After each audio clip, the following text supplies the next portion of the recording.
Welcome everybody to another Thursday night class. I know normally we go through the Parsha of the week and we discuss the insight of the Orach Chaim HaKadosh on the weekly Parsha, but this is our last class for a couple of weeks because next week will be Pesach, Passover, so we'll obviously will not be having a class, and the week after that as well will also be Passover. So there's a couple of weeks that we're going to be off, and because we're right near Pesach, so I figured we'd talk a little bit about the Hagada. A little bit what Passover is about, what the Yom Tov is about, what we do when we say Sipur Yitzias Mitzrayim, and so on. So, first insight that I'd like to share with you, a very beautiful idea, is what are we exactly doing in Magid? Magid is the mainstay of the Seder. We know we have Kadesh, which is Kiddush, Orchatz, we wash our hands, Karpas, we dip celery, potatoes, whatever your custom is, and then Yachatz, we break the middle matzah, and then we have Magid. Okay, so now all of these things have different reasons why we do them, but Magid, which means to tell, that's the obvious main mitzvah of the evening, which is to tell over the story of our exodus from Egypt. That's the main purpose. That's what we're here to celebrate. We're celebrating the fact that we were taken out of Egypt, and therefore on Magid, which is the longest section of the Haggadah, goes into detail about all the parts of Yitzias Mitzrayim, from the 10 plagues, from how the Jewish people got to Egypt in the first place, all through our Exodus. So the question, however, is we really have a mitzvah. There's a mitzvah that we have twice daily. We say once in the morning and once in the evening, and it's to say Shema. And when we say Shema, we have the third paragraph, which we remember the fact that Hashem took us out of Egypt. And therefore, the question arises, what is different on the night of Passover than every other night of the year, or every day of the year? Every day we have a mitzvah to remind ourselves that God took us out of Egypt. So therefore, what is the additional mitzvah, the additional commandment of the Pesach Seder that we're going to be mentioning in less than a week? So there are many, many different answers that are given to this question. If you look in a Chumash and you look at the pasuk in the word where it says Hagada bincha, and you will tell your child, which is the commandment that we have to relate this information to our children from one generation to the next. The Passover Seder is all about tradition. It's all about Mesorah, transmitting the tradition from one generation to the next. That's the whole idea of the evening. So in that pasuk, in that verse, when it says Hagada, the Onkelos in Aramaic translates it to mean to display.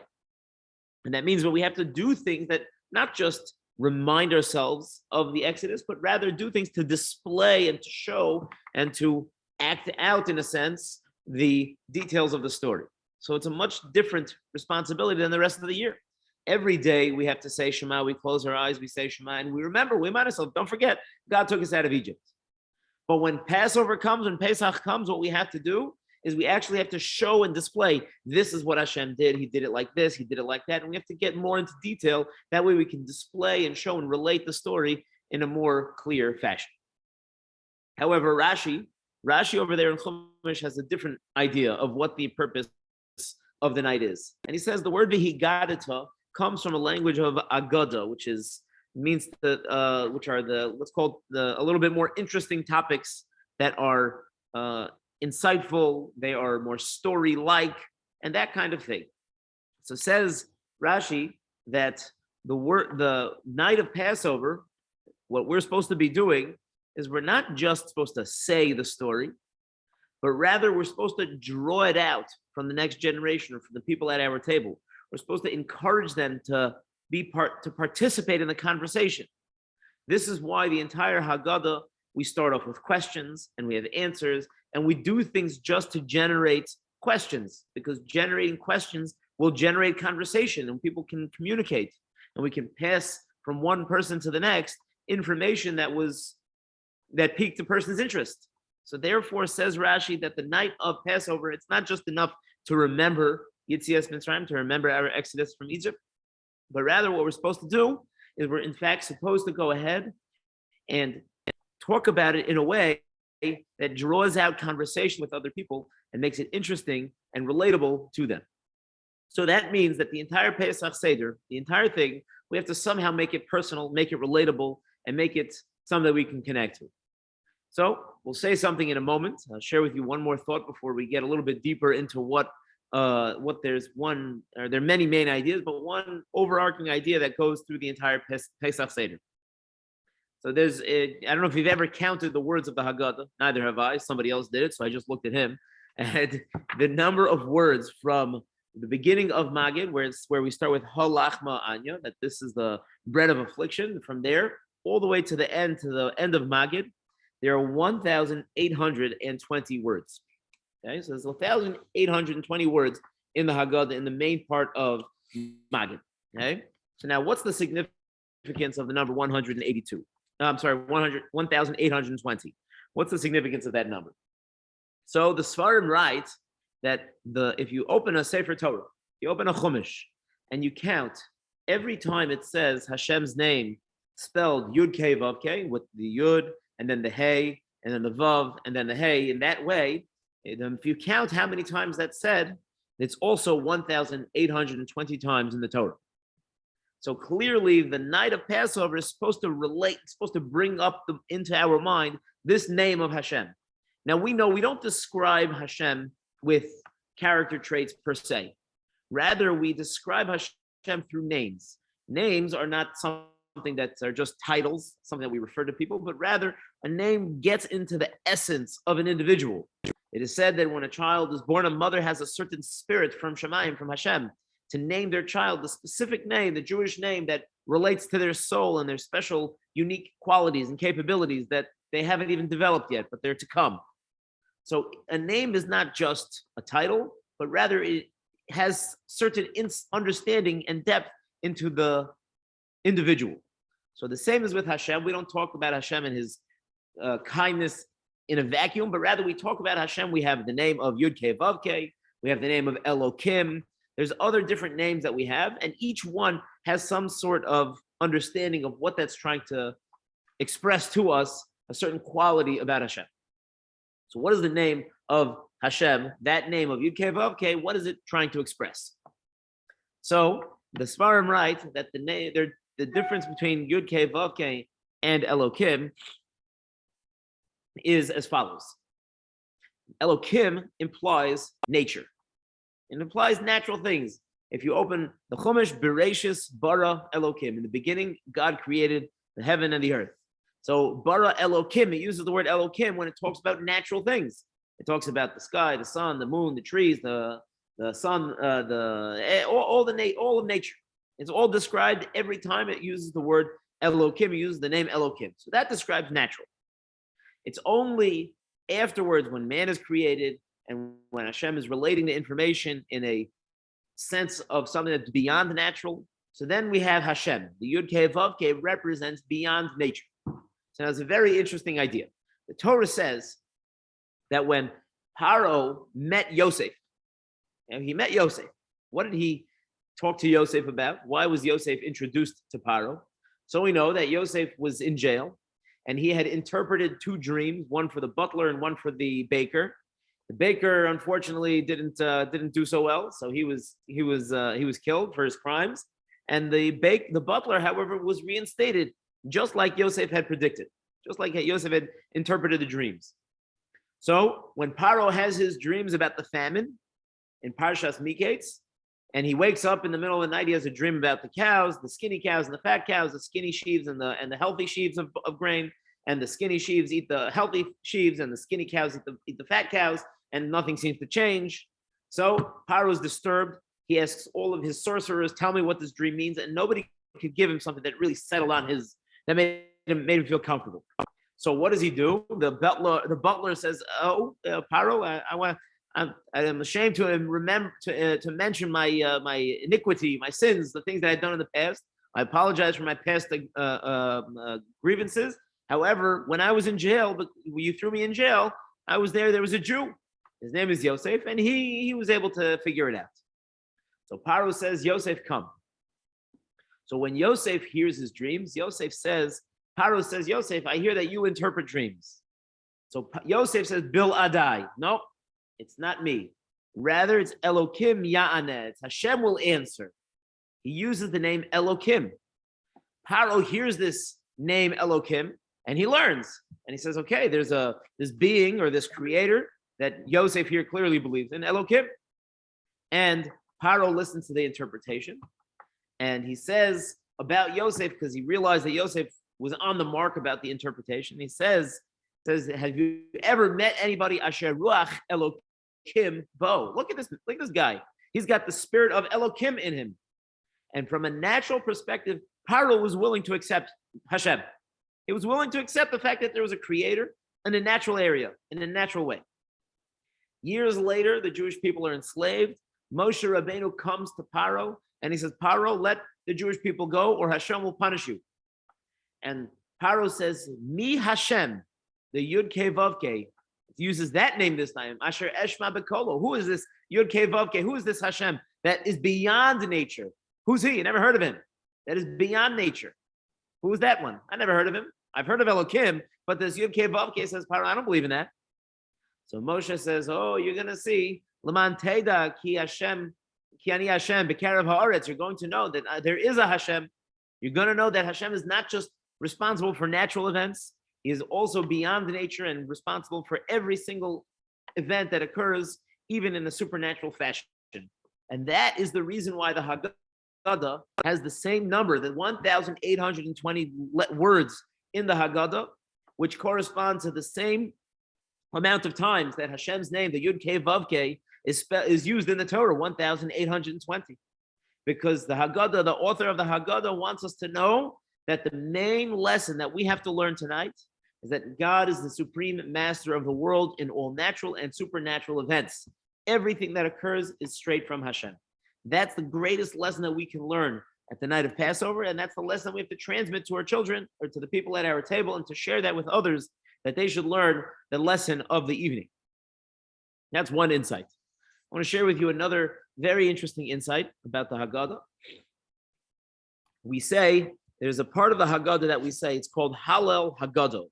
We say Hallel twice, there are two parts of Hallel, but Hallel, on Pesach night, we actually say the regular Hallel when you go to shul on a holiday, in davening. So we say the bracha of Likroas Hallel, and all those paragraphs that we say, together, we sing, whatever it is.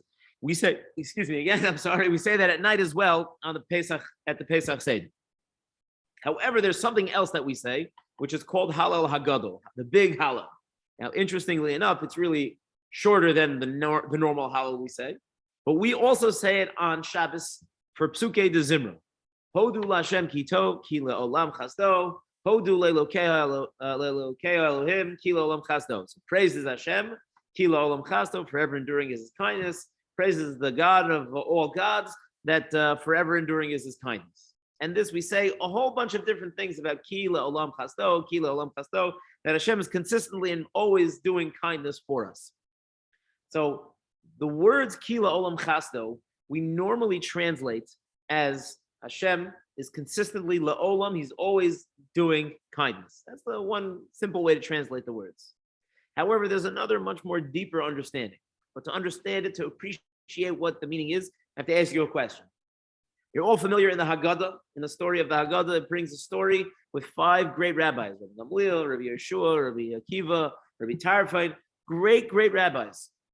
There's some great people. 5 of the greatest people of the generation were sitting, and they were sharing a Passover Seder together, and they were talking Divrei Torah and going on and on and on. And they got so involved in their conversation that what happens? Their students knock on the door. It was bright and early in the morning. It says, dear rabbis, our teachers, the time for Shema, the time to daven has arrived. You spent the whole night, you were staying up the whole night, you didn't even realize, and now it's time to go pray. So the question that I have to ask you about this story is a very simple question. Here, we're not talking about people like you and me. You and I, we know the story, but there's always more for us to learn. We know the basics of the 10 plagues. We know when we got to Egypt, how we got out. We know the basics. We know maybe even more than just basic information. But there's a lot to learn. There's so many other interpretations, so many other understandings. But these are the 5 greatest rabbis in their generation. These people were not just great rabbis. They were the greatest of the great. These were people who were authors in the Mishnayos, in their Pitanoim. We're talking about people that are beyond comprehension. and they didn't know. It took them that long to say the entire Passover Seder. You and I mean, I don't know how long your Passover Seder is, but I know we usually finish, I don't know, till 12:30. That it starts late and it ends late. I know some people go till 3 in the morning, but I don't know anybody that ever stays up all night going through. And so much so that it's time to go pray. So what? And here we're talking about the 5 greatest rabbis, and it took them that long to get through all the information. What? They should have taken them a quarter of the time that it takes you and I to do it. And they, oh, you remember this, I remember that, and just off the bat, off the cuff, each one would know exactly what the other one is talking about. What took them so long? That's the question, very basic question. What took them so long? So Rav Yaakov Milisa, the Hagada, it's called the Hagada Ma'aseh Nisim, says a profound insight. It says the words Ki la'olam chasdo don't just mean that Hashem is forever performing kindnesses for us. It's true. He's always performing kindness for us. However, it also means, or perhaps more accurately means, Ki la'olam chasdo, that forever enduring are his kindnesses. That means a kindness that is done today endures forever. It lasts forever. So every kindness that Hashem does is not just a kindness that applies to that moment in time, but rather it lasts forever. So now the question is, what kindness lasts forever? Oh, I'm going to be very rabbinic about it, and I'm going to answer the question with a question. One more question, and then we'll wrap it up. One more question is, why do we celebrate Passover? Passover is celebrating Exodus. We got out of our exile. We were in Egypt, and we are free. And here we are, sitting in the United States. As much as we live in a free country, in a benevolent country, in a place that we can have freedom of religion, and we don't have to worry so much looking around over our shoulders. In some ways, it's not so great out there, but at the end of the day, overall, I would say that we live in a very good place. Boston's a safe city.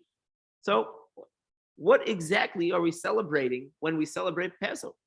We're remembering, oh, you know what? We once got out of exile, but we're still in exile. We're not out of exile totally. We're back in exile. Even if you live in Jerusalem, it's a beautiful place to live, but we are still in Golus. We are still in exile. Mashiach hasn't come yet. So what kind of celebration is this? What exactly are we doing? Right? Imagine a person goes to jail. They're in jail for 10 years, and they come out on the 1st of February. So every year, the 1st of February, this person's going to make a party. This is the day I got free. And then sometime later, for whatever reason, he gets thrown back in jail. While he's in jail the second time, he's not going to make a party and say, oh, I got out February for the 1st of February the first time. What does it help me? There's no point in celebrating that. I'm stuck again.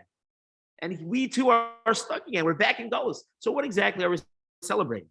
So this, Rabbi Yaakov Milisa says the Ma'aseh Nisim, this is what the Ki la'olam chasdo really means. When we exited Egypt, that kindness is a kindness that lasts forever. How? What the kindness is that? Because when we left, it wasn't just a get out of jail free card for the moment. It was a signed statement. Hashem told us, you are the people that I choose. You are the people that I love. You are the people that no matter what happens, even if I have to punish you, I am always there for you, and I will always love you, and I will never forsake you. And no matter what, I'm going to come and take you out of whatever exile you might have to be in. And therefore, what we're celebrating is we know, Ki la'olam chasdo, that promise that we had, that exodus that we had from Egypt is forever enduring. And that kindness will come and give us an opportunity one more time that will be free, hopefully soon, and we'll see great Mashiach. That's what the great rabbis of the generation were spending their whole night on. Of course, the basic information that they knew. They knew all the details of the information, all the midrashim, all the gemaras, all the stories, all the explanations. They knew it all. That's not what took them so long. What took them so long was analyzing them, living in their lives. How do the miracles that occurred then apply to us? How do the miracle of Hashem punishing the Egyptians with blood or with frogs or whatever it might have been, how does that apply to us? That's something that takes a tremendous amount of insight, and that's what took them so long. Hodu Lashem Kito, we praise Hashem for it is good. Ki la'olam chasdo, because everything that He's done for us will last forever. So just as a quick recap, a couple of thoughts that we have on the Haggadah. The first thought that we saw is, what does the Hagada to Levincha really mean? According to the Onkelos, what it means is we have to display it, we have to show it, we have to get more into the detail. Rashi adds in that we should also be able to draw out information from other people, engage the people at our table in conversation so that the conversation develops through back and forth with each other. That's the first thing that we have to realize. The second idea that we said the name of Hashem, Yud Kei Vav Kei, 1,820 times that it appears in the Torah is the same number of words that are in the Haggadah, 1,820. And because of that, we are taught that the main lesson, one of the main lessons of the Passover night, is to recognize that Hashem is the supreme ruler of the entire world, the natural and the supernatural. And lastly, this idea that Kila Olam Chasto, Hashem's kindness is forever enduring. Things that happened generations ago in times that we were never there, we weren't part of. The history that we have, the Jewish nation leaving Egypt, is a promise for generations that no matter what exile we ever go into, Hashem will come and take us out. I wish you all a Chag Kosher V'Sameach, a happy and healthy Passover. Everything should go well. You should enjoy it to the fullest extent and really, truly draw from its spiritual reservoirs that should inspire us to continue our relationship with Hashem and to continue and learn and grow even more and more. Thank you so much for coming. If anybody has any questions, I'll be happy to address them. Rabbi, I found out the Kashrut International Kosher Council. International Kosher Council. I have to look that up. I've never heard of that before. This restaurant is called Plant Burger in Dedham. It's spelled as PLNT.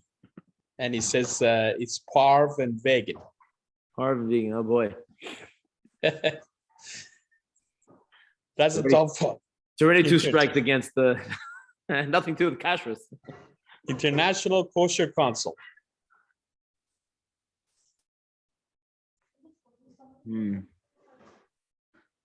I don't need an answer right now. It's not a big deal. Yeah, I'd have to look it up. I've never heard of them. I have to. Yeah, it was interesting to me when I saw that kashrut. I never heard of it. Yeah. That's interesting that there's a restaurant out there that, I feel like we should be more on top of all the kosher restaurants that are in our vicinity. We don't have so many to begin with, Yes. Okay. But that's it. Next time I see you, you can, if you find out, it's okay. Absolutely. Sounds like a no plan. big deal. Okay, Chag Sameach. everybody. Chag Sameach. Have a good Shabbos, and we'll see you in 2 weeks, essentially. Okay. Be well, everybody. Bye-bye.